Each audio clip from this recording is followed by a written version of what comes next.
नमस्कार दोस्तों। मैं अमरीश श्रीवास्तव। आज एक न्यूज ने थोड़ा सा मन को विचलित किया है। सूचना न्यूज है कि एक माँ ने अपने बेटे की हत्या की। न केवल हत्या की बल्कि उसकी लाश को ठिकाने लगाने के लिए उसको बैग में भर करके ले जा रहे। इसमें सूझबूझ या समझदारी कहें तो वो ड्राइवर की थी, जिसने इनको पकड़वाने में बहुत अहम योगदान दिया। पर मेरा सोचना यहाँ पर यह है कि वो क्या परिस्थितियां रही होंगी जिसमें एक माँ ने अपने बच्चे की हत्या की। कौन है इसमें दोषी?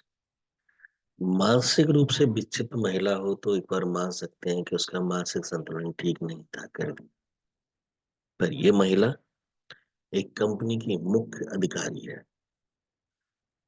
ऐसा क्या घटना, ऐसी क्या विडंबना या क्या मानसिक दशा रही होगी जिसने इतना बड़ा कदम। आमतौर पर माताएं अपने बच्चों को बचाने के लिए कुछ भी कर जाती, लेकिन खुद को मार। हालांकि इससे पहले भी कुछ घटनाएं मैंने न्यूज में देखी हैं, लेकिन उनमें से 90% में ये आया है कि मानसिक संतुलन खराब था। अनजाने में हुआ, बच्चा जैसे नहला रही थी, अचानक डोरबेल बजी, बच्चे को छोड़ दिया, पानी में डूब गया, या बच्चा कपड़ों में छुपा हुआ था, वॉशिंग मशीन में डाल दिया। ऐसी बहुत घटनाएं आई थी। उसमें इतना बड़ा दोष इसलिए नहीं था क्योंकि अनजाने में हुआ या मनोदशा खराब। यहाँ पर पढ़ी लिखी महिला, एक मुख्य अधिशासी अधिकारी किसी कंपनी में, आर्टिफिशियल इंटेलिजेंस, उसने इस घटना को अंजाम दिया। इसके पीछे कारण क्या हो सकता? सिंगल मदर है, इसका मतलब डाइवोर्स हुआ होगा। कहीं ना कहीं इसमें कोर्ट का कोई ऐसा निर्णय भी आया होगा जिसमें पति को मिलने की अनुमति दी गई होगी, पति ने मिलने के लिए जोर डाला होगा। ईगो, जो भी कुछ हुआ। हालांकि अभी तक ऐसा कुछ पता नहीं चला कि मुख्य कारण क्या है, लेकिन मुख्य कारण में मुझे सबसे बड़ा कारण यही लगता है। थोड़ा न्यूज पर प्रकाश, न्यूज की तरफ चलते हैं। और कुछ लोगों ने इसमें ट्विटर बाजी भी की है, तो मैं ट्विटर के लिंक भी आपको दिखाता हूँ कि लोग क्या कह रहे हैं। तो पहले मैं आपको ट्विटर पे जो चल रहा है उसको दिखाता हूँ। ये है 39 साल की सूचना सेठ, ये एक्चुअली नाम है पूरा। अन्यथा आप सोचें कि सूचना अलग है, सेठ अलग है। 2022 में इनका तलाक हुआ। तलाक होने के बाद बेटे की कस्टडी, जाहिर सी बात है, माँ को ही दिया जाएगा। हमारे देश का था कानून, दूसरे पक्ष को तो देखना ही नहीं है इसको। हफ्ते की रविवार के दिन उससे मिल सकता है, याद रखिएगा, हफ्ते के रविवार के।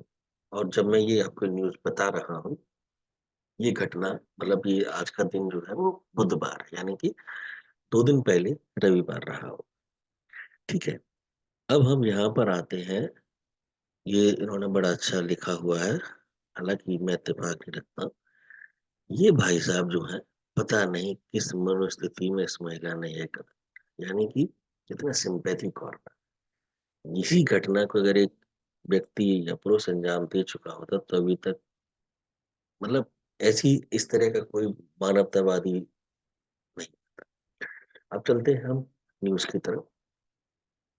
इसमें क्या है, 6 जनवरी को बेंगलोर से गोवा। 6 जनवरी यानी कि आप समझ सकते हैं कि 6 जनवरी का मतलब कौन सा दिन रहा होगा। यानी कि कहानी, अगर हम लोग थोड़े से बैक में जाते हैं, 10 तारीख को बुधवार है, 9 तारीख को मंगलवार, 8 तारीख को सोमवार, और 7 तारीख को रविवार। यानी कि कहीं ना कहीं इस घटना में रविवार का दिन आया होगा, जिसमें पिता को बेटे से मिलने की इच्छा, या कानूनन उसको हक मिला था संडे को मिलने का। हो सकता है बेटे ने भी जिद की हो और पिता ने भी। यहाँ पर जो इगो क्लैशिंग हुई है, क्योंकि आप यहाँ पर देखिए,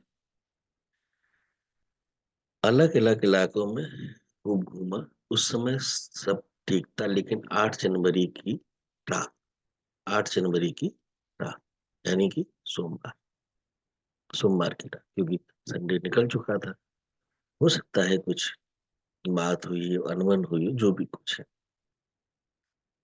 तो ट्रेवल डेस्क को बड़ा अजीब लगा, ये एक्चुअली पकड़ने की। यहाँ कहानी जो है,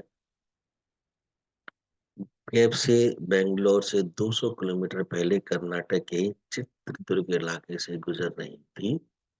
तभी ड्राइवर की नजर चित्रदुर्ग में ही मौजूद पुलिस स्टेशन पर पड़ी। उसने गाड़ी को तुरंत, यहाँ पर देखिए, पाप जब भी हम करेंगे तो कहीं ना कहीं उसकी आवाज, गूंज, मतलब वही है कि बहुत से संत लोग कहते हैं कि पारा और पाप अगर आप छुपा के भी करें या खा लें तो वो कहीं ना कहीं से निकले, और वही हो। ये कोई मामूली महिला नहीं, ठीक है ना? ये महिला जो है कोई मामूली नहीं है। ये महिला एक बेहद सक्सेसफुल महिला है।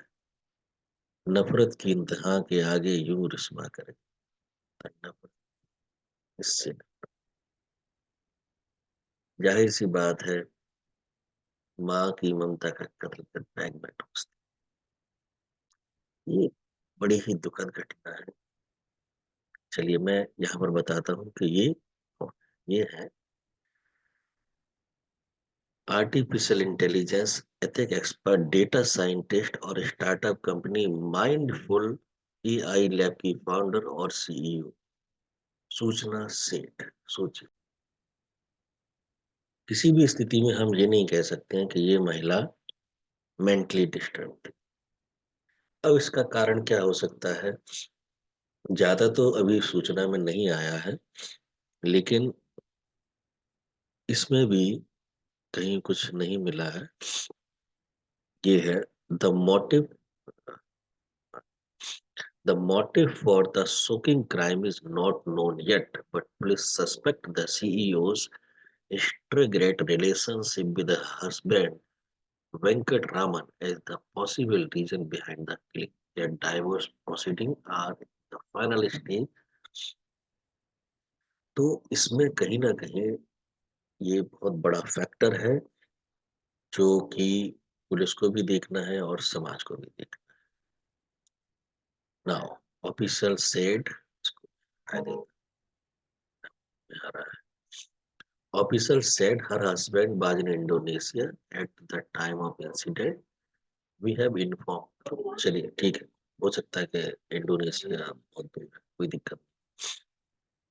तो घटना सिर्फ ये है अब ना।